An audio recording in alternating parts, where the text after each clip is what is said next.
5 novembre 2017.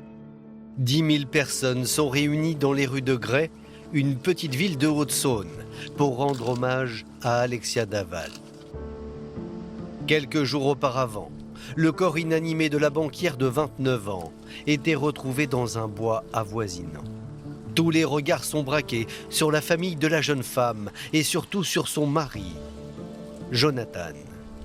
Il va faire pleurer la France entière. On va voir quelqu'un qui est totalement défait physiquement, qu'on va voir pleurer, notamment quand il va avoir ce discours à la fin de la Marche Blanche.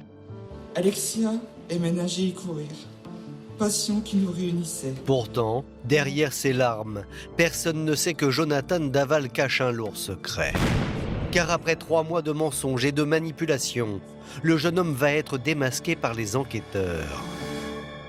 Jonathan Daval a avoué avoir donné la mort à Alexia.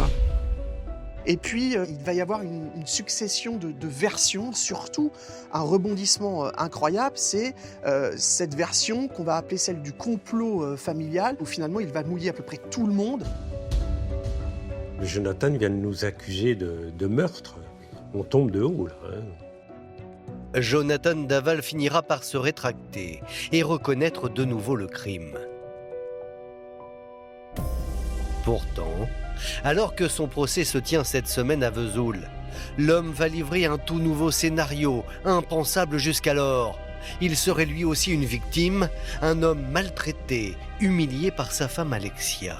Il se présente un peu comme une victime. On a la sensation qu'il va plaider oui, je suis responsable de la mort, mais si on en est arrivé là, c'est parce que j'ai été mis au pied du mur, c'est parce que j'ai été poussé à bout, c'est parce qu'il y a eu des attitudes, peut-être même des mots, des messages qui lui ont finalement fait péter les plombs. Il y avait dans ce couple une vraie complexité et surtout un rapport de dominant à dominé qui montre effectivement un homme qui a l'air en partie sous emprise, qui a d'une manière ou d'une autre assez peur de sa compagne.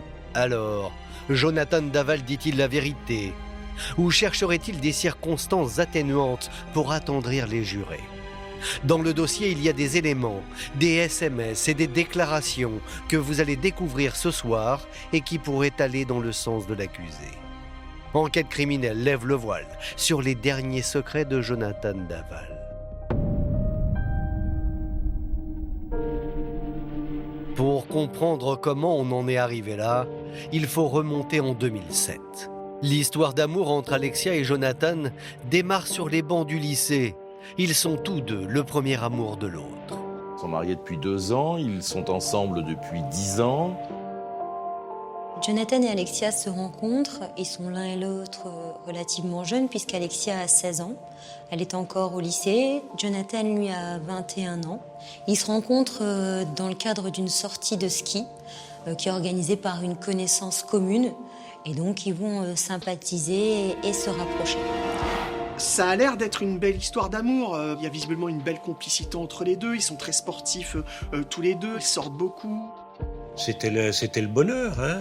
Le couple, il était en osmose, hein. Il n'y avait aucun souci à ce niveau-là. Hein. Un couple en osmose, malgré leur caractère diamétralement opposé. Alexia, c'était une jeune fille émotive, tendre, souriante, enjouée, qui prenait beaucoup, qui s'occupait beaucoup des autres. Une jeune femme dynamique, plutôt solaire, qui aime son travail. On la sait très impliquée dans l'agence bancaire où elle va travailler. Elle faisait des petits gâteaux le week-end, elle leur ramenait le mardi à l'agence à Besançon. Il fallait qu'elle s'occupe des autres. Si Alexia est pétillante et lumineuse, Jonathan, lui, au contraire, semble bien être plus introverti. C'est un petit bonhomme voilà, qui fait beaucoup de sport, qui parle finalement pas beaucoup, qui n'a pas forcément énormément d'amis. C'est un garçon qui est très réservé, qui finalement parfois peut même s'excuser d'être là, qui a peu de liens avec l'extérieur et qui petit à petit va exister surtout au travers de son couple. Je pense qu'on a besoin qu'on s'occupe de lui, qu'on le materne. Et je pense que c'est ça qui a plu à Alexia. Comme elle aime s'occuper des autres, Elle a voulu s'occuper de lui, elle prendre sous son aile. En 2015, après 8 années de vie commune, les amoureux se disent oui. Un souvenir que les parents d'Alexia ont accepté de partager avec nous. Un superbe mariage. Un superbe mariage. Et on a tout fait pour que tout se passe bien. Elle a choisi les menus, on a fait tout ce qu'elle voulait. Alexia voulait un beau mariage, elle a eu un beau mariage, comme sa sœur. C'était une belle fête. Une fête de famille. Le couple semble complètement épanoui. Mais pourtant, vous allez le voir, les apparences sont plus que trompeuses. Petit à petit, les choses vont évoluer et chacun va prendre un chemin qui est différent. Il se peut que dans ce couple, il y ait eu 2 périodes. Une vraie période d'amour, on peut dire ça comme ça, et puis une période où on peut se poser la question de savoir si Jonathan était réellement fait pour Alexia et inversement. Finalement, dans ce couple qui offrait toutes les apparences d'un couple uni, heureux, il y avait quand même beaucoup de conflits, beaucoup de disputes, même de la violence. Un certain nombre de proches du couple ont parlé effectivement de violence verbale, mais d'autres ont effectivement parlé de violence physique. Mais pas nécessairement dans le sens auquel on pouvait s'attendre, mais plus particulièrement d'Alexia sur son mari. On était sur un couple qui était dans une crise paroxystique. Je pense que l'un et l'autre ne trouvaient plus sa place. Mais alors, pourquoi de telles tensions au sein du couple? Il y a peut-être une explication. Alexia désire à tout prix fonder une famille, un rêve que ne partagerait pas Jonathan. Elle a tout réussi dans sa vie et elle veut être mère, mais qu'il n'arrive pas à avoir d'enfant. Et Alexia fait une véritable fixation. C'est la thématique récurrente qui expliquerait les difficultés en réalité du couple. Pour avoir un enfant, bien sûr, ça passe par des relations sexuelles. Or, il semblerait, selon Jonathan, qu'effectivement, ce dernier n'était pas aussi disposé qu'Alexia pour avoir des relations sexuelles, et notamment à but de procréer, si vous voulez. Elle lui reproche clairement de ne pas être en mesure de lui faire un enfant. Preuve qu'Alexia Daval est une femme frustrée, ces textos qu'elle échange avec sa sœur Stéphanie. À défaut d'être heureuse, j'apprends à vivre comme ça. Tout ça, c'est de ma faute. Je suis chiante, énervée, peux pas faire d'enfant. Mon mari ne me désire pas, je lui fais peur.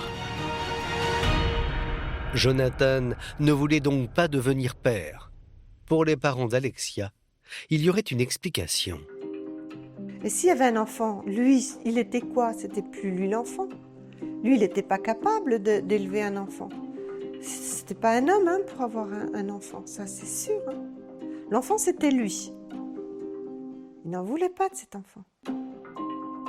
D'après les avocats de Jonathan, Alexia reprochait à son époux de ne pas pouvoir lui offrir une famille. Sa frustration aurait été telle qu'elle en serait devenue agressive verbalement, notamment au travers de textos menaçants. Les enquêteurs vont s'apercevoir qu'Alexia adresse des SMS à Jonathan sur le thème effectivement de cette frustration de ne pas avoir d'enfant. Ce qui va les frapper, c'est particulièrement le vocabulaire qui va être utilisé et le ton de ces messages qu'elle adresse à Jonathan, qui sont de l'ordre de l'intimidation. Lorsque quelqu'un désire quelque chose très fort et que son partenaire le désire moins fort, ça devient une source de reproche. On avait un Jonathan Daval qui était quand même très bienveillant à l'égard de son épouse, y compris dans les échanges, que ce soit notamment type SMS. Et on avait une Alexia qui était moins sur l'aspect sentimental. Effectivement, il y a pu avoir des reproches qui ont pu être très violents. Elle avait des griefs à formuler à l'égard de son mari et elle ne ménageait pas ses mots quand ces reproches-là devaient lui être faits. D'ailleurs, Jonathan Daval va dire aux enquêteurs combien son épouse pouvait être cruelle avec lui. C'est quand on avait des rapports que j'avais des problèmes d'érection. Elle était dure avec moi. J'avais des problèmes d'impuissance Et elle m'humiliait avec cela. Elle utilisait des sextoys à côté de moi. Elle me faisait des reproches que je n'étais pas un homme. Devant notre caméra, Maître Randall Scherdorfer confirme les dires de son client, Jonathan Daval. Est-ce qu'Alexia aurait pu être violente avec Jonathan ? Oui. Oui. De toute évidence, le couple en était à un tel point de crise qu'effectivement, l'un et l'autre pouvaient être violents l'un envers l'autre. C'est manifestement possible. D'ailleurs, dans une interview accordée au journal Libération en 2018, l'avocat de Jonathan donne un aperçu de ce qu'Alexia aurait fait endurer à son mari. Elle ne devient écrasante que si elle a pris un compagnon plus faible. Alexia et Jonathan Daval étaient des gens pas faits pour être ensemble. Cette fille-là, à son âge et vu ses attentes, il lui fallait un mec, un vrai mec. Un mec qui assurait.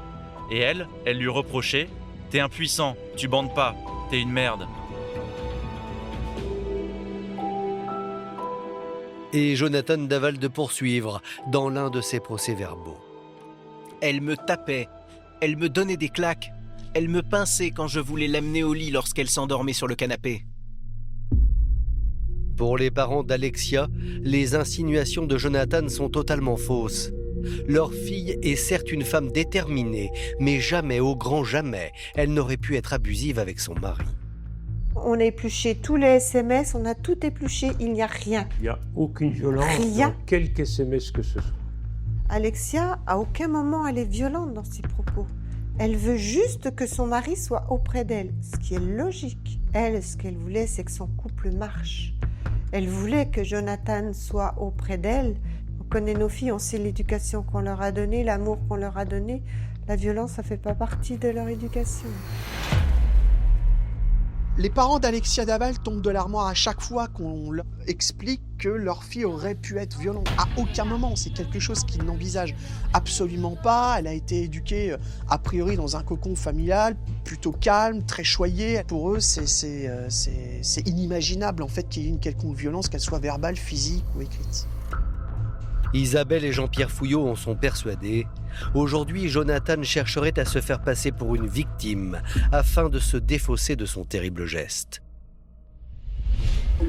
Comme si le jeune homme cherchait à réécrire le drame du 27 octobre 2017. Donc le 27 octobre, c'est un vendredi soir. Il y a donc une soirée raclette qui est organisée chez les parents d'Alexia. Donc le repas convivial par excellence. Ce soir-là, Jonathan et Alexia passent une soirée en famille. Donc, la sœur d'Alexia et son mari sont revenus de la région parisienne. Donc, Alexia avait notamment posé 2 jours de congé pour pouvoir profiter pleinement avec sa sœur et son neveu. C'est le début des vacances de la Toussaint. Ils viennent passer la semaine. Soirée, tout ce qu'il y a de plus normal chez des gens, chez des papas, mamans qui reçoivent leurs enfants. Tout va bien toute la soirée, il n'y a pas lieu de s'inquiéter de quoi que ce soit. Une soirée famille très ordinaire, comme n'importe qui peut la vivre, comme ils avaient l'habitude de la vivre sans aucune difficulté particulière. Et la soirée se termine, tout ce qu'il y a de plus normal. Ils rentrent chez eux à 11h, 23h, 23h30. Une soirée en apparence ordinaire, mais qui va très vite virer au cauchemar. À l'issue de ce dîner, Alexia et Jonathan regagnent leur domicile et selon les déclarations de Jonathan, les premières tensions commencent à arriver dans la voiture et vont se poursuivre au domicile. C'est au domicile qu'il va y avoir une altercation tout d'abord verbale entre Jonathan et Alexia. Et voici pourquoi les choses auraient dégénéré entre Alexia et Jonathan Daval. Jonathan est dans le salon, après cette soirée-là. Alexia espère pouvoir vivre un moment d'intimité avec son mari. Jonathan Daval, il n'est pas réellement dans cette dynamique ce soir-là. En fait, l'altercation naîtrait toujours de la même façon autour de la vie sexuelle du couple. Et donc, à partir de ce refus, il y a des reproches qui vont être faits à Jonathan. Ce soir-là, ça va être les reproches de trop. Voici ce que Jonathan Daval raconte sur cette soirée. Pour le sexe, je n'avais pas envie. Elle a commencé à me faire des réflexions. Que je ne voulais jamais coucher avec elle. Que je n'étais pas un homme. Et que cela ne servait à rien qu'elle prenne un traitement. Que je ne voulais pas d'enfant avec elle. Toujours selon les dires de Jonathan, Alexia s'en serait alors pris à lui physiquement. La dispute serait finalement montée crescendo et donc là, à un moment, il y aurait eu un contact physique violent. Elle l'aurait empoigné, lui aussi. Enfin voilà, ça aurait quand même fini en bagarre, cette histoire-là. Et Jonathan aurait finalement asséné entre 10 et 15 coups sérieux à Alexia Daval. Il lui pète totalement les plombs, je pense qu'il est épuisé, il en peut plus. Et dans un moment qu'il qualifiera d'accidentel, il va l'étrangler. Il va poser ses mains sur le cou d'Alexia et qu'il va serrer pendant de longues minutes jusqu'à ce que celle-ci meure.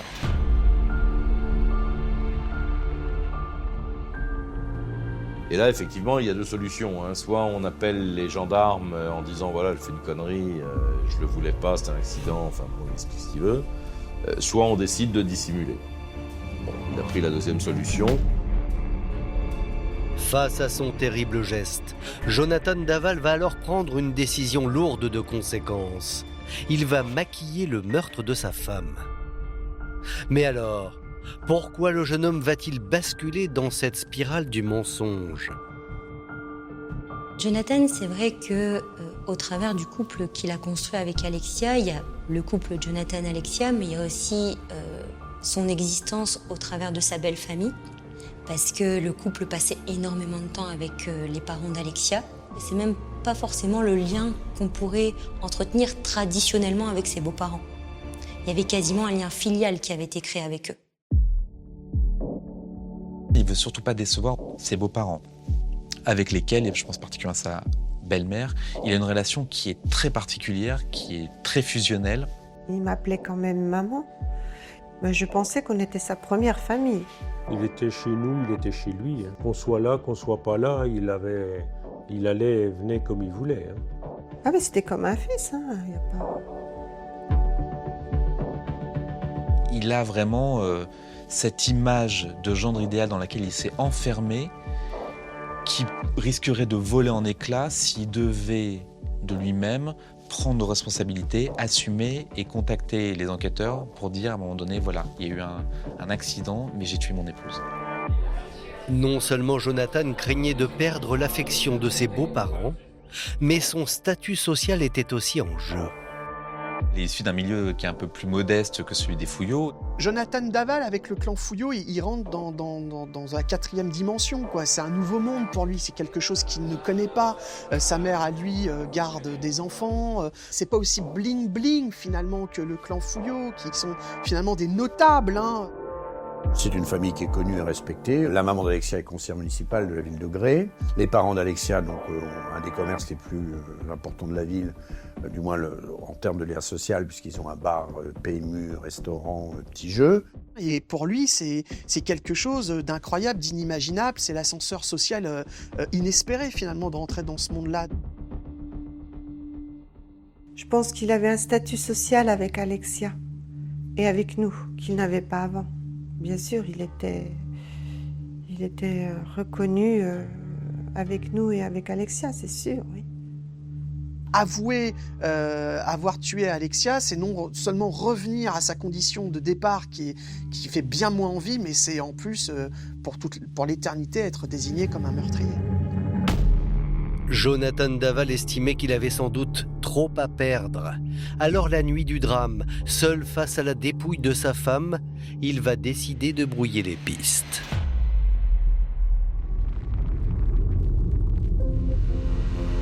Jonathan Daval, à ce moment-là, une fois qu'Alexia Daval est décédée, il va réfléchir à un scénario qui va consister à faire disparaître ce corps. Il va donc l'habiller finalement en tenue de jogging. Il se souvient des meurtres de joggeuses. Il se dit peut-être que c'est une façon de faire croire que c'est quelqu'un d'autre qui a fait ce qui s'est passé. Il l'enroule dans un drap parce que c'est sans doute plus pratique pour porter le corps. Ensuite, il va décider de charger le corps dans le coffre de son utilitaire.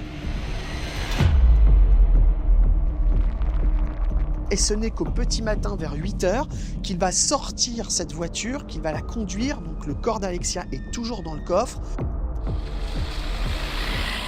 Et il va en direction d'un bois voisin où il va dissimuler son corps sous un tapis de feuilles mortes, en ayant au préalable mis le feu à une partie de la dépouille de sa femme. La suite du plan de Jonathan paraît claire, faire comme si de rien n'était. Alors, le lendemain du crime, il débute sa journée comme d'habitude. Il va finalement essayer, Jonathan Daval, de paraître comme quelqu'un de tout à fait normal. Il va envoyer des SMS à Alexia en lui disant tiens, je vais vider les canettes de bière, etc.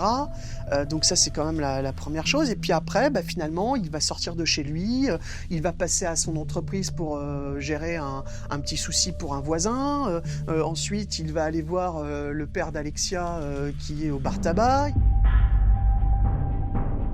Il passe me voir au bar sur le coup des 9h30, 10h, je ne sais plus exactement. Tout va bien, on boit le café ensemble, aucun élément ne m'alerte, hein. Moi je suis pris dans mon boulot, on boit le café, on discute de choses et d'autres. Il y a uniquement un moment, Jonathan me dit je suis un petit peu embêté, Alexia elle est partie courir toute seule et je l'ai trouvée fatiguée, je ne voulais pas qu'elle y aille, mais elle y est quand même allée. Bon point, c'est tout, moi je ne m'inquiète pas plus que ça, hein. Alexia elle a 30 ans, elle est grande, elle sait ce qu'elle fait, hein. Après avoir bu un café au bar tabac avec son beau-père, Jonathan poursuit ses mensonges et vous allez voir que son comportement va intriguer la mère d'Alexia. Il est 11h et là il est en pleurs à la porte. Alors on le fait rentrer, je suis avec Stéphanie, Grégory, James, je me prépare moi pour aller travailler au bar. Et il est vraiment pas bien, affolé. Comme quoi Alexia est partie courir à 9h30. Partie courir, puis qu'elle est toujours pas rentrée, puis qu'il est inquiet. Je regarde l'heure, je dis, mais il est 11h, il n'y a rien d'affolant.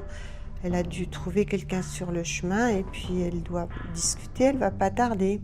Non, je vous dis qu'il est arrivé quelque chose à Alexia, ça va pas.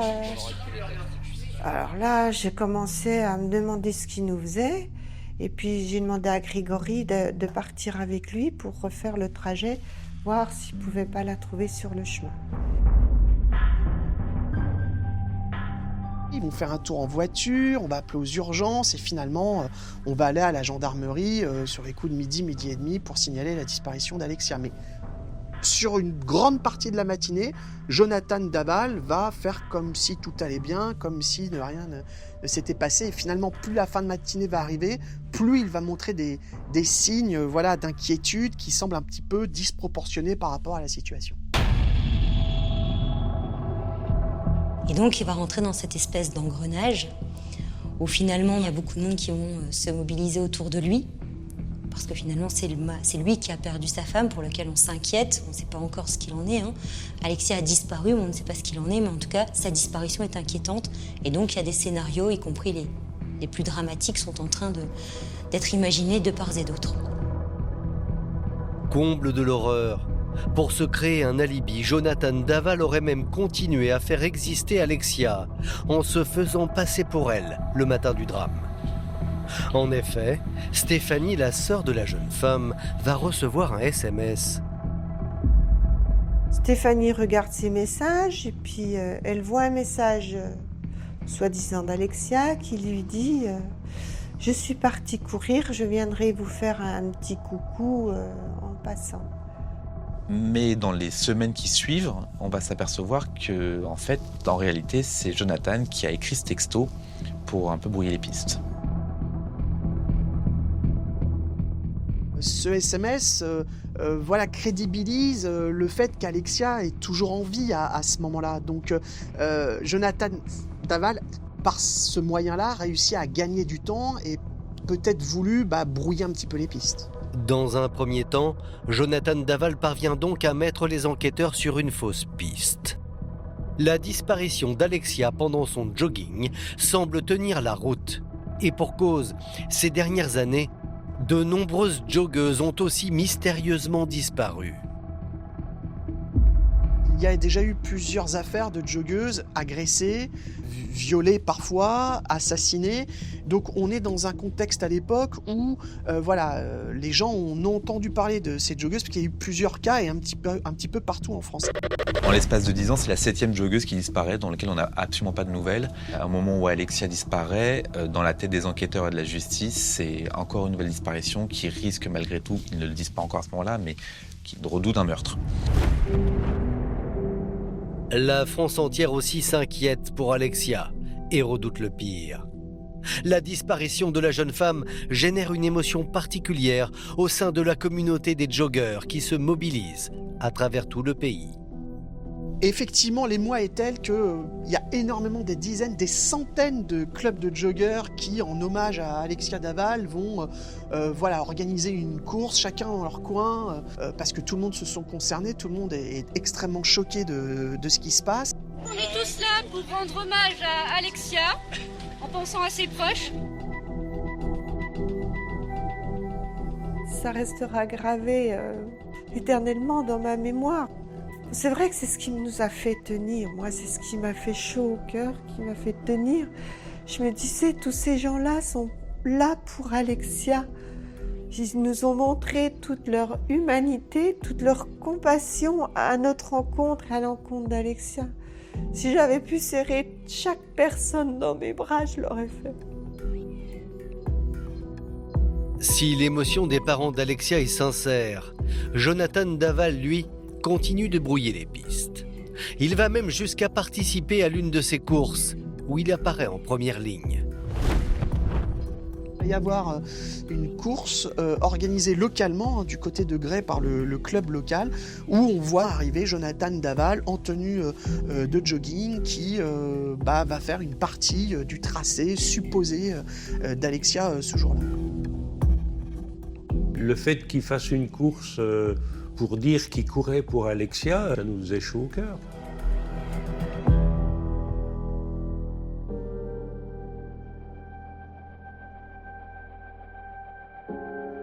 Finalement, 3 jours après sa disparition, le 30 octobre 2017, le corps sans vie d'Alexia est retrouvé dans un bois. À cet instant, personne ne se doute que Jonathan puisse être impliqué dans sa disparition. Surtout pas ses beaux-parents, Jean-Pierre et Isabelle Fouillot. Pour nous, Jonathan, il était coupable de rien. On le soutenait, au contraire, et plusieurs fois, il nous a dit « Vous êtes ma seule famille ». Et ça, il nous l'a dit. Il me disait « La maison, ça sera toujours votre maison, vous serez toujours comme chez vous. » Voilà, j'avais un rendez-vous médical, il m'avait dit « Bon, je vous emmènerai », parce que ça devait être Alexia qui devait m'emmener. Il m'a dit « C'est moi qui vous emmènerai à votre rendez-vous ». Il se rendait indispensable avec nous. Bon, on dit que l'amour rend aveugle, mais là, c'est vrai, dans notre cas, c'était exactement ça. Avec le décès d'Alexia, les liens qui unissent Jonathan à ses beaux-parents vont se resserrer. C'est d'ailleurs une famille soudée qui apparaît devant les caméras de télévision pour annoncer l'organisation d'une marche blanche. Nous tenons à remercier l'ensemble des personnes qui se sont mobilisées pour nous apporter leur soutien. C'est pourquoi nous avons décidé de rendre hommage à Alexia par l'organisation d'une marche blanche qui aura lieu ce dimanche 5 novembre dans la dignité et le respect.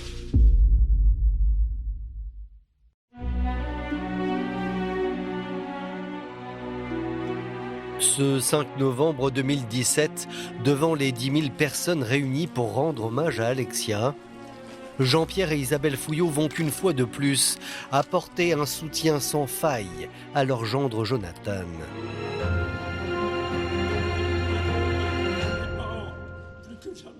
Preuve en est lorsque ce dernier monte sur scène pour prononcer un bref discours à la mémoire de son épouse. Il monte sur cette estrade et au moment où Jonathan Daval va s'exprimer, on sent que le père est obligé de le soutenir un peu physiquement pour le faire approcher de ce micro. Il le tient.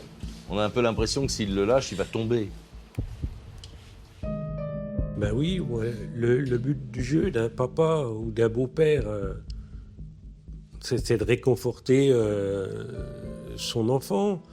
Moi, c'est ce que je faisais à ce moment-là. Je voulais qu'il souffre le moins possible et puis qu'il sente qu'il y avait quelqu'un avec lui qui était là pour le soutenir dans le pire moment, parce qu'à ce moment-là, pour nous, c'est le pire moment.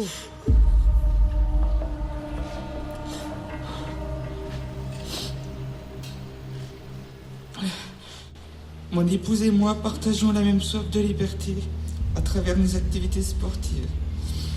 Alexia aimait nager et courir, passion qui nous réunissait, tant dans l'effort que dans l'épanouissement de notre couple. Elle était ma première supportrice, mon oxygène. Moi, j'ai trouvé qu'il avait bien parlé, mais une fois qu'on sait ce qui s'est passé, c'est aberrant ce qu'il a dit. Que Alexia était sa bouffée d'oxygène, était son oxygène, quand on sait qu'il l'a étranglée. Non mais quand j'entends cette phrase-là, je me dis mais c'est pas possible qu'il ait eu l'audace, le courage de sortir ça, la décence de sortir une phrase pareille. Alexia était mon oxygène. Il l'a étranglée. Il lui a coupé son oxygène.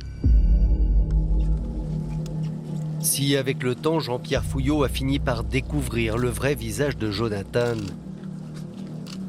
lors de la marche blanche, il était à 1000 lieues d'imaginer que son gendre pouvait être à l'origine de la mort d'Alexia. De même, le 8 novembre 2017, lors des obsèques d'Alexia, il prend Jonathan sous son aile. On le voit, c'est flagrant, lors des obsèques, il lui tient la main comme on tient la main d'un petit garçon. Le papa d'Alexia dit devant toute l'assistance « Je souhaite à toutes les jeunes femmes présentes qu'elles aient la chance d'avoir un gendre aussi parfait que j'ai la chance d'avoir Jonathan à côté. » Cette prise de parole, combien de fois je peux y penser, à souhaiter à tous les beaux-parents d'avoir un gendre comme le nôtre. Qu'est-ce que j'ai été écrire une phrase pareille, mais bon, on ne peut pas le savoir au départ. Pendant les mois qui vont suivre la disparition d'Alexia, Isabelle et Jean-Pierre Fouillot ne se doutent de rien. Ils vont même accueillir Jonathan dans leur foyer le 24 décembre, veille de Noël. C'est un Noël horrible qu'on a passé. C'est un Noël... C'est vrai que maintenant c'est dur cette fête-là pour moi. Puis il était là avec nous, à Noël, et il pleurait. Il était assis avec mes neveux et nièces. Et nous, on le protégeait, on était en peine pour lui aussi. Les parents d'Alexia ne le savent pas. Mais un mois plus tard, le 29 janvier 2018, l'étau va se resserrer autour de leur gendre.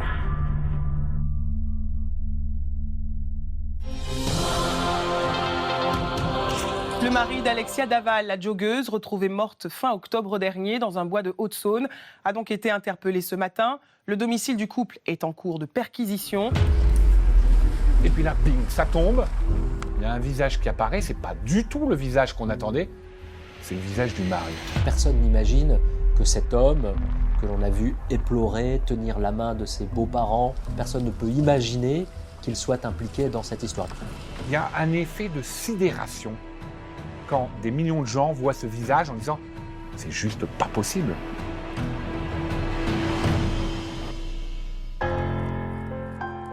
Du côté des parents d'Alexia, le choc est immense.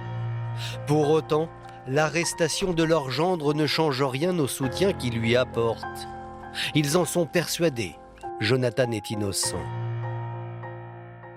Eh bien moi, c'est 2 enquêteurs qui viennent à 9h du matin à la maison en me disant, on vient vous prévenir, on a mis Jonathan en garde à vue.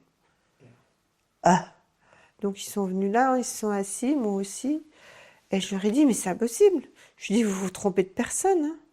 Je leur soutenais mordicus que c'était pas lui, que ça pouvait pas être lui, qu'il se trompait.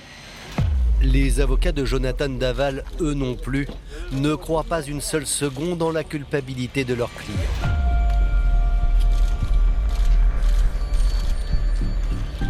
C'est une bonne chose, Jonathan va pouvoir s'exprimer parce que les rumeurs persistent depuis longtemps. La famille d'Alexia soutient Jonathan, je tiens à vous le dire.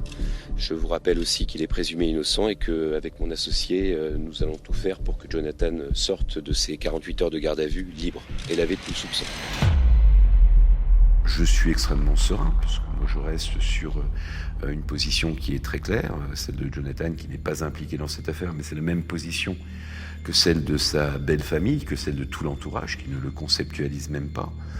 Et j'ai un entretien très rapide avec Jonathan Daval par rapport à la normalité de cette garde à vue qui se déroule, parce que finalement, c'est le mari qui soit placé en garde à vue à un moment, c'est dans l'ordre des choses. Être placé en garde à vue ne fait pas de vous un coupable. De l'avis de tous, Jonathan est innocent. Seulement tout le monde l'ignore, mais depuis maintenant 3 mois, les enquêteurs ont accumulé plusieurs éléments à charge qui accusent le mari. La famille n'a rien su, les journalistes n'ont rien su, les avocats n'ont rien su. En fait, c'est le secret absolu, le secret total. Ça fait 3 mois maintenant que le corps d'Alexia a été découvert.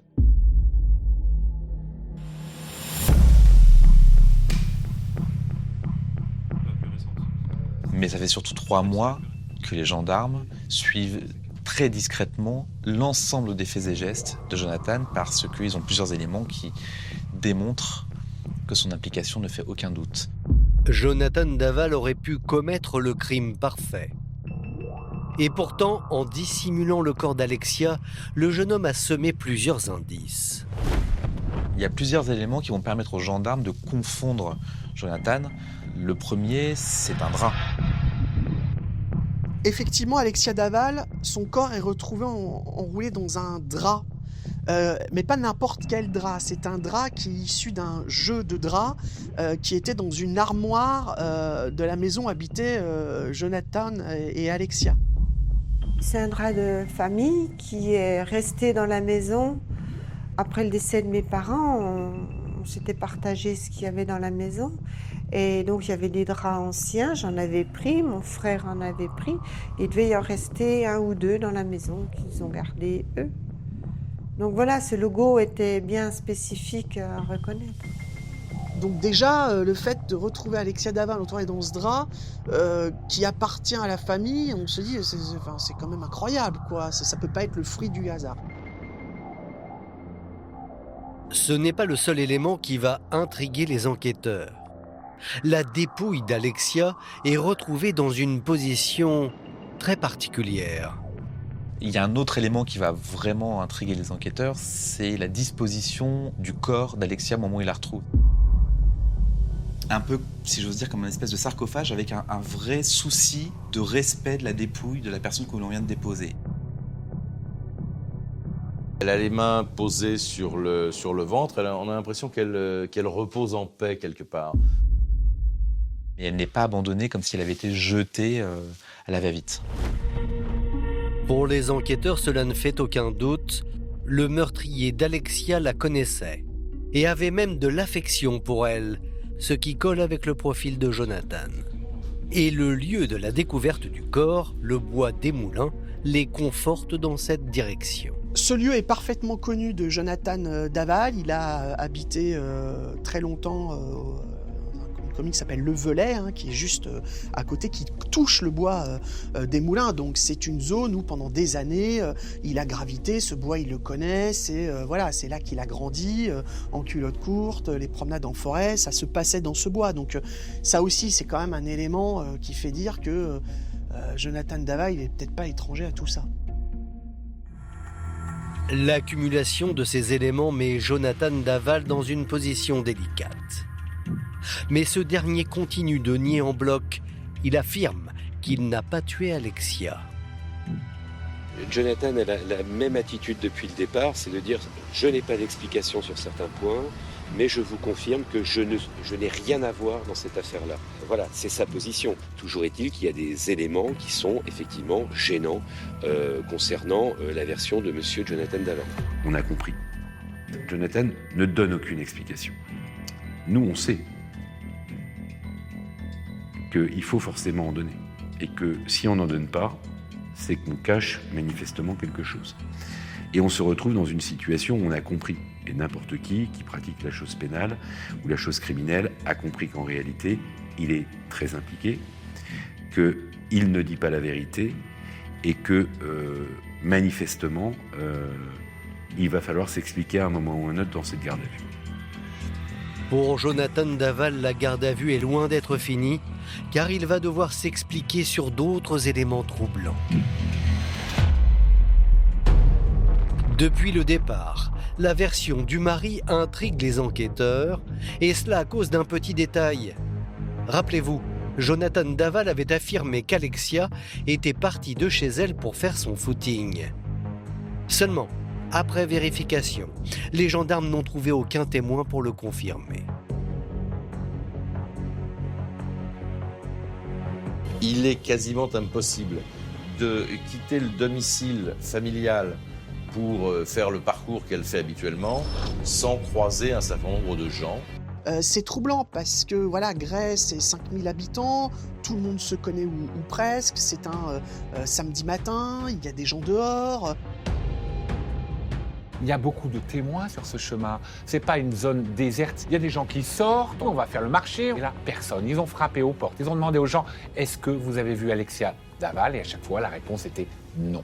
Et les gendarmes finissent par se demander si effectivement Alexia est réellement partie faire un footing le samedi matin, comme le prétend son mari, ou si finalement c'est une autre histoire qui s'est réellement passée.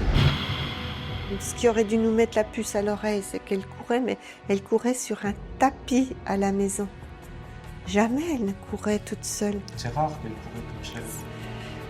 Mais on n'a pas tilté. On n'a pas tilté. Elle courait sur un tapis à la maison. Jonathan Daval est au pied du mur. Et vous allez le voir, les enquêteurs n'ont pas abattu leur carte. Loin de là. Il y a ce témoignage de ce voisin immédiat à la maison de Jonathan et Alexia. Ce voisin dit à 1h30 du matin, il y a eu un bruit. Je ne dormais pas, j'ai passé la tête à la fenêtre et j'ai vu que l'utilitaire donc, de Jonathan Daval était en train de reculer pour rentrer dans la maison. Comme Jonathan Daval n'a jamais dit aux gendarmes qu'il était sorti à 1h30 du matin, on se demande pourquoi il a oublié de le dire. En effet, Jonathan a toujours expliqué qu'à l'issue de la raclette chez ses beaux-parents, le couple était allé se coucher. Une preuve supplémentaire que l'homme aurait menti. Et en s'intéressant de près au véhicule de Jonathan, les enquêteurs vont faire une découverte majeure. Dans la voiture de fonction de Jonathan Daval, il y a ce qu'on appelle un tracker. C'est-à-dire que c'est un GPS. Et en fait, les gendarmes vont inspecter la mémoire de ce tracker et vont effectivement constater que la voiture a bougé une première fois à 1h30, donc au moment où elle est rentrée dans le garage. Ça déclenche le tracker une deuxième fois vers 8h30, donc c'est à ce moment-là qu'il part pour aller déposer le corps d'Alexia dans le bois. Il était un peu suspect, il était dans le collimateur des gendarmes. Là, il devient le suspect numéro 1.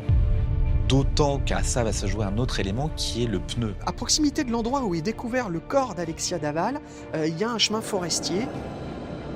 et les gendarmes vont relever des empreintes de pneus. Une trace de pneu très particulière, puisqu'il s'agit d'un pneu avec certaines imperfections. La même imperfection que le pneu de la voiture de Jonathan.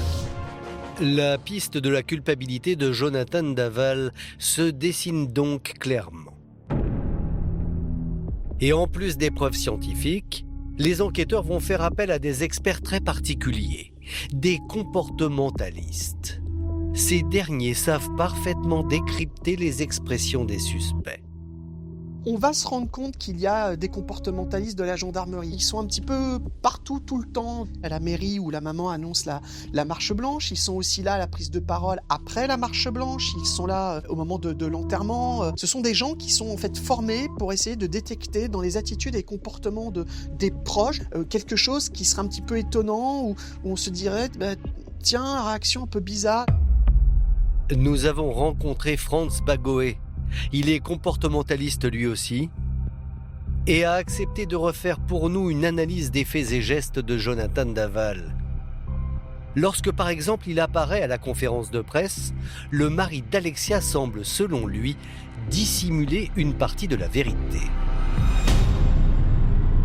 Il exprime sa tristesse, qui est réelle. On voit que sur son menton, le menton est crispé, donc il y a vraiment des larmes qui vont affluer. Mais on a aussi une bouche en huître. Vous avez un retrait labial, et qui est typique des propos qui sont retenus, et qui est confirmé ensuite par la langue qui sort subrepticement, et qui re-rentre pour ravaler en fait ces mots qu'il ne souhaite pas dire. Et ce n'est pas tout. Lors de la marche blanche en hommage à Alexia, le comportementaliste va noter des indices dans la gestuelle de Jonathan qui le trahissent, notamment lors de ces instants, juste avant que le mari entre en scène pour son discours. On voit bien l'index sur la narine gauche, où là il sait que la situation va être complexe à gérer, et donc pour le coup il la sent pas. Comme il la sent pas, il place cet index-là. Ensuite, il va se préparer mentalement en fait, pour affronter cette situation devant tout le monde. Il va être exposé au regard de tout le monde. Donc on a une moue en fait de peur, avec la bouche qui s'ouvre, avec un petit rictus là sur la lèvre supérieure gauche qui s'élève, et puis les dents du bas qui sont apparentes. Ça, c'est de la peur. Pour Franz Bagoé, lorsque Jonathan Daval prend la parole, ses gestes l'accablent. Et là, il se livre. On a encore une fois la main qui vient au-devant de la bouche pour essayer d'en dire le moins possible quand même. Et puis cet index qui vient, alors non pas là sur la gauche en fait du nez, mais sous l'arête, j'ai quelque chose à cacher quoi. En tous les cas, là, il a des mots qu'il ne souhaite pas voir sortir de sa bouche. Le geste va être répété, mais non plus avec sa main, mais avec la feuille de papier. Il en a dit, il l'espère, le moins possible, pour ne pas se trahir. Le doute n'est plus permis. Jonathan Daval doit désormais faire face à ses contradictions. Et c'est ainsi qu'après 1 jour et demi de garde à vue, il craque et passe aux aveux. C'est lui qui va décider, en rentrant dans le bureau des enquêteurs, de s'exprimer et de passer aux aveux. Et d'ailleurs, il va dire aux enquêteurs, on y va, maintenant je vais m'exprimer. Au-delà des mensonges, de la terreur que j'ai de vous dire que c'est moi, c'est moi. Nous ne défendrons pas un meurtrier, nous ne défendrons pas un assassin, nous défendrons un jeune garçon qui, dans une crise de couple, a effectivement, de façon accidentelle, occasionné la mort de son épouse. Il est dévasté, il est conscient des conséquences dramatiques pour sa famille, pour la famille d'Alexia, pour qu'il ait une affection sans limite. Il a eu des mots pour Alexia, des mots d'amour, et nous nous retrouvons face à un drame terrible. C'est un moment très très émotionnel, donc on finit la garde à vue dans cet état-là. On sait que derrière ça va être un lynchage terrible, parce qu'il y a eu les mensonges, parce qu'on sait aussi que pour la belle famille ça va être un cataclysme. Là, je suis abasourdie, mais complètement. Je reprends encore un coup derrière la tête, donc voilà. Et bon, quand ils montrent tous les éléments qu'ils ont, J'arrive pas à y croire encore. Hein. Moi, j'étais persuadé que il y était pour rien. Hein. Et que le soir, devant la télévision, quand on a appris que là, Alors on apprend on savait plus quoi dire. On apprend que c'est lui le meurtrier. Et on apprend en même temps que c'est déjà la faute d'Alexia parce qu'elle a une personnalité écrasante. J'arrive déjà pas à ingurgiter que ce soit lui le meurtrier et on met déjà la faute sur Alexia. 5 minutes après. J'étais folle. Et Isabelle Fouillot n'est pas au bout de ses surprises, car Jonathan Daval va provoquer un nouveau rebondissement. 7 mois après la mort d'Alexia, Jonathan demande à s'entretenir avec le magistrat instructeur. Il a des révélations à faire. Rebondissement dans l'affaire du meurtre d'Alexia Daval. Son mari Jonathan, qui avait reconnu avoir étranglé la jeune femme de 29 ans fin octobre en Haute-Saône, conteste désormais les faits. Lors de son audition par un juge d'instruction, il a accusé son beau-frère du meurtre et évoqué un complot familial. Jonathan va modifier profondément sa version initiale en déclarant qu'effectivement ce n'est pas lui qui est à l'initiative de la mort d'Alexia et va pointer du doigt son beau-frère, Grégory Gay. Il va dire « Non mais en fait c'est pas comme ça que ça s'est passé ». Et là il explique.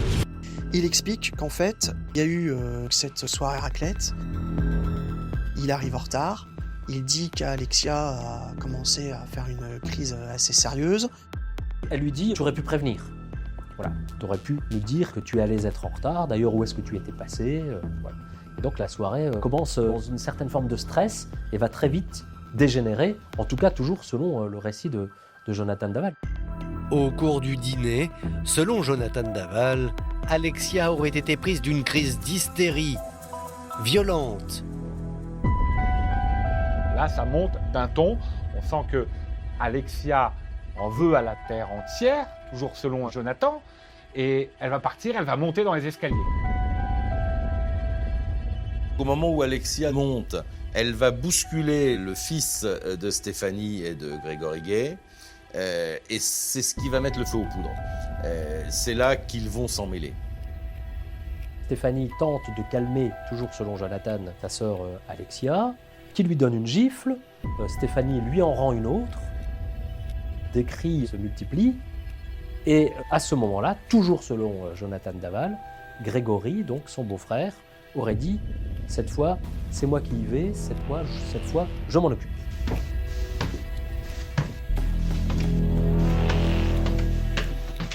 Il disparaît donc avec Alexia dans la salle de bain. À table, on n'entend plus rien. On a un silence de cathédrale en bas. Grégory Gay redescend. Et là, un des convives de l'Assemblée m'a dit « Qu'est-ce qui s'est passé, quoi ? Est-ce que c'est grave ?» Et puis lui, bien blanc comme un cierge de Pâques, livide, dit « Oui, je crois que c'est grave. »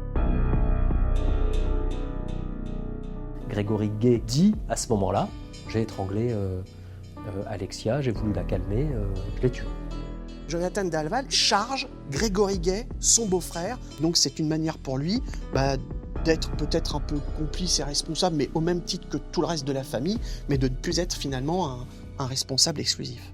C'est très difficile d'assumer. Parce que c'est très difficile de regarder sa mère, par exemple, et de lui dire « Maman, c'est moi ». Et on cherche quelque chose parfois de magique pour se sortir de sa condition criminelle.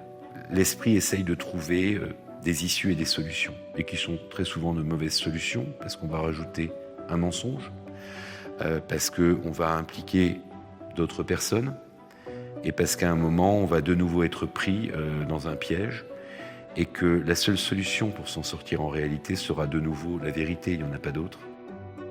Pour les parents d'Alexia, c'est une nouvelle trahison.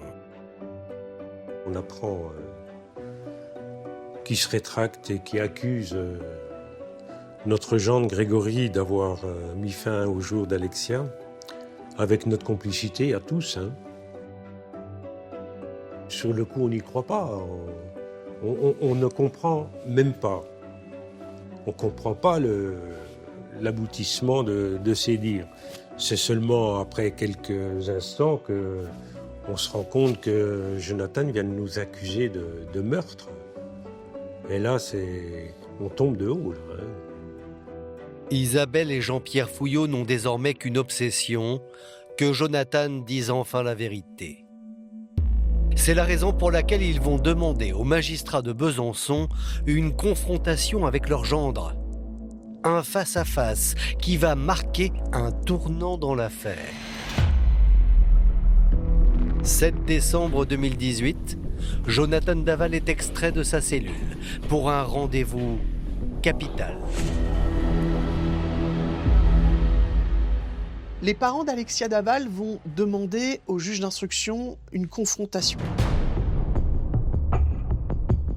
Cette confrontation va se dérouler sur une journée. Il va y avoir le matin la sœur d'Alexia. Puis Grégory, avec lequel, voilà, ces deux-là, il ne se passe rien. Le début de cette confrontation est un échec. Mais le juge n'a pas dit son dernier mot. Il va désormais abattre une carte décisive. La première personne qui va passer en confrontation au début d'après-midi, c'est la maman d'Alexia, c'est Isabelle Fouillot. Et Isabelle Fouillot, elle choisit une stratégie qui consiste déjà, au moment où elle se retrouve en face de Jonathan Daval, à le considérer. Je le regarde droit dans les yeux et je lui dis « Bonjour Jonathan ». Et je le fixe et je le regarde bien et je lui dis gentiment « Bonjour » comme si je l'avais vu la veille au soir. Moi, je ne sais pas crier, moi, je ne sais pas... je ne sais que parler, donc je lui parle avec mes mots comme je lui ai toujours parlé. J'ai des questions sur l'amour, le mariage, je lui pose plein de questions, mais là, il ne bouge pas trop d'un iota. Jonathan Daval reste de marbre. Alors Isabelle Fouillot va tenter le tout pour le tout, en lui présentant une photo de Happy, le chat qu'il élevait avec Alexia. C'était leur enfant, ce chat. Ils l'ont eu à 2 mois, ce bébé chat, et c'était comme leur enfant. Au moins pour Alexia. Mais j'espère que ce chat, il l'a aimé aussi. C'était vraiment leur bébé à eux deux. Donc je me suis dit que le chat, ça pouvait... lui remettre un peu de vérité en lui. Je me disais que peut-être en lui, il avait encore un petit moment de bonheur à partager avec Happy. Je montre cette photo et il commence à caresser cette photo, à voir cette photo. Et je pense que là, il y a un travail en lui qui commence à se faire. Je lui dis qu'on a besoin de la vérité pour avancer et que lui aussi doit dire la vérité pour avancer aussi. Il pourra se reconstruire. Et tout d'un coup, il se jette à mes pieds. Et il dit que c'est lui qui a tué Alexia.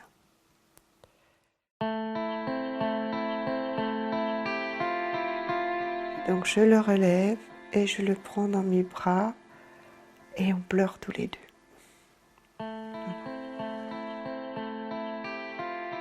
Jonathan Daval a enfin rétabli la vérité. Pour les parents d'Alexia, c'est une libération. J'étais soulagée qu'ils disent, qu'ils reviennent sur son mensonge.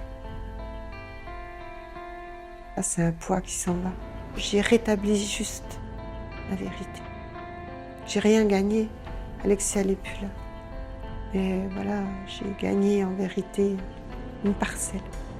Une parcelle de vérité seulement.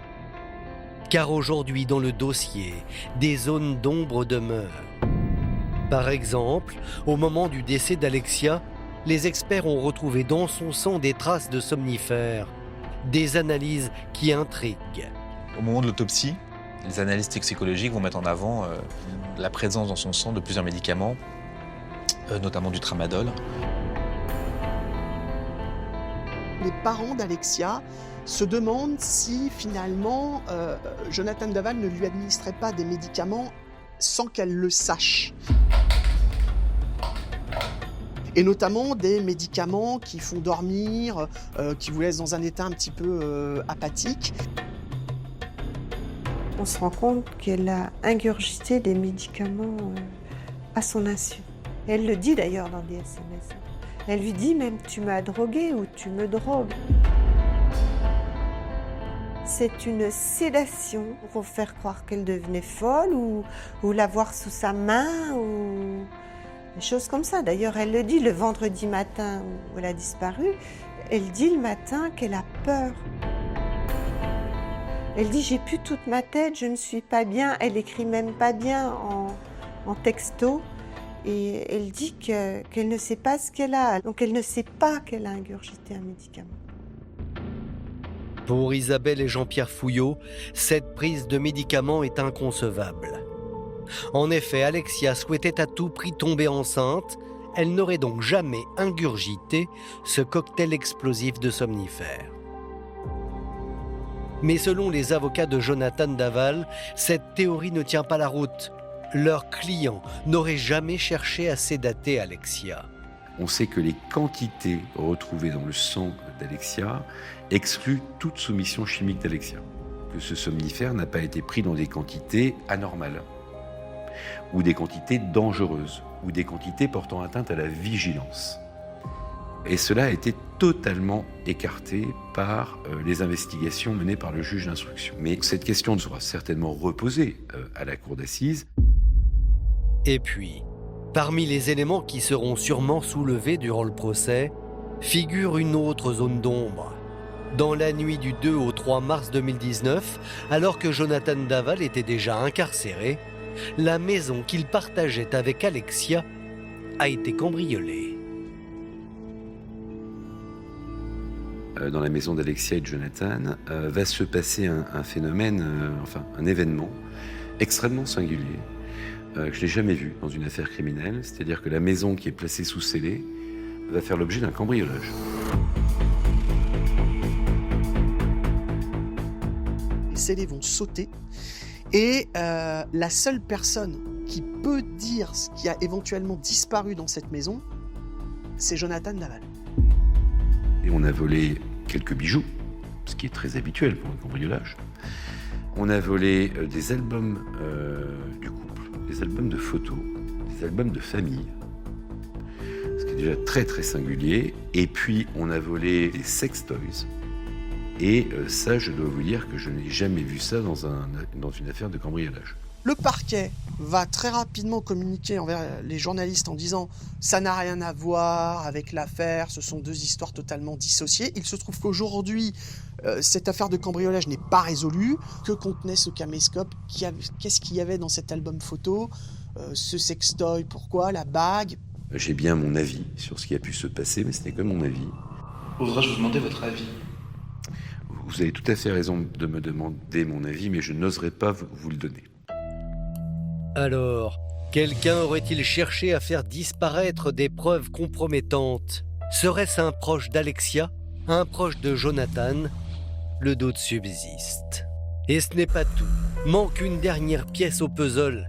Jonathan aurait-il agi seul ou avec un complice? La carrure frêle du jeune homme a toujours posé question. Alors pour en avoir le cœur net, une reconstitution est organisée le 17 juin 2019.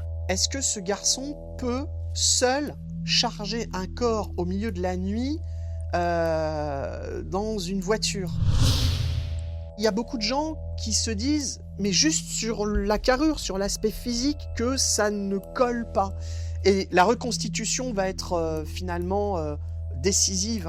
On va se rendre compte que finalement, Jonathan Daval est beaucoup moins chétif que ce qu'on veut bien croire. Jonathan est assez costaud pour soulever un corps de 50 kilos. Jonathan faisait de la musculation et c'était quelqu'un qui était bien bâti, contrairement à ce qu'on peut laisser entendre et ce qu'il veut laisser voir. Durant cette reconstitution, les parents d'Alexia, Jean-Pierre et Isabelle sont aux premières loges. Isabelle et moi, nous suivons le déroulé de l'affaire depuis la rentrée dans la maison jusqu'à la sortie d'Alexia, malheureusement, dans l'état où elle était. Il refait tout, mais il refait ce qu'il veut bien nous montrer. Il y a des moments qui nous ont choqués, qui m'ont choqué. Après l'étranglement, Alexia serait tombée dans les escaliers. Et plutôt que de porter Alexia... Il l'a tirée par les pieds depuis le haut de la maison. Comme un vulgaire sac de pommes de terre. Et c'était ça le plus douloureux à supporter. Jonathan Daval a donc montré qu'il était capable de réaliser le crime tout seul. Mais pour les parents d'Alexia, l'incertitude demeure. On n'est pas convaincu qu'il n'y a pas de complice. Quelqu'un qui savait, quelqu'un qui sait. Oui. Je suis sûre qu'il y avait quelqu'un qui savait. Face à toutes ces interrogations, Isabelle et Jean-Pierre Fouillot cherchent désespérément des réponses. Ils espèrent que le procès de Jonathan pourra les éclairer. Depuis le début de la semaine, se tient devant la cour de Vesoul un procès aux multiples enjeux. La défense de Jonathan mettra-t-elle en avant le profil d'une Alexia écrasante? Et si oui, le jury croira-t-il à cette version? Aujourd'hui, on a le sentiment que ce qui est très compliqué, c'est de faire état des défauts d'Alexia. L'idée n'est pas d'accabler Alexia, mais simplement de faire état de la manière dont elle se comportait dans son couple et comment Jonathan, lui, réagissait face à cette attitude. On attend que la cour d'assises définisse la juste peine qui doit être celle de Jonathan Daval en fonction des faits tels qu'ils se sont passés et en fonction aussi de la personnalité de Jonathan Daval. Et ainsi, on aura une décision juste. Pour les parents d'Alexia, seule la vérité compte.